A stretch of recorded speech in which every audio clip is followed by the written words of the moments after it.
আলাইকুম প্রিয় বন্ধুরা।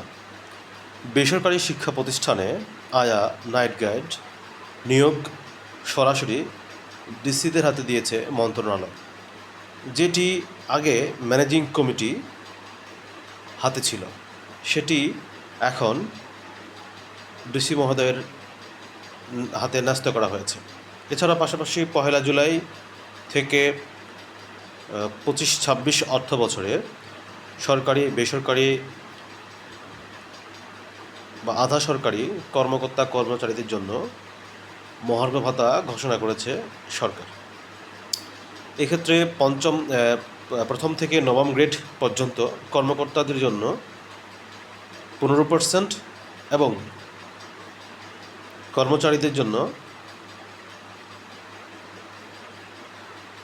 যারা দশম থেকে 20 গ্রেড তাদের জন্য 20% করা হয়েছে, যেটি আমার কাছে মনে হয়েছে এটি পরিবর্তনের সুযোগ রয়েছে, বিশেষ করে 11 থেকে 20 গ্রেড তমদের জন্য এই 20% এটি অপ্রতুল।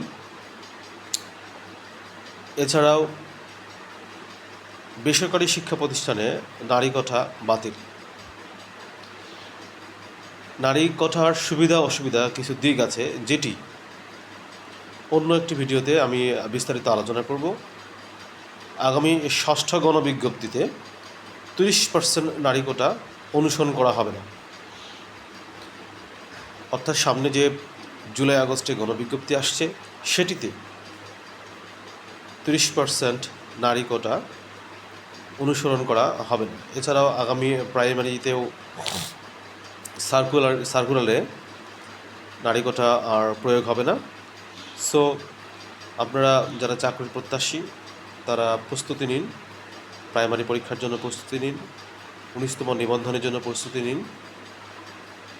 আপনাদেরকে ভিডিওটি দেখার জন্য ধন্যবাদ। পাশে থাকা বেল আইকনটি চাপ দিয়ে রাখুন পরবর্তী ভিডিওটি দেখার জন্য। আল্লাহ হাফেজ।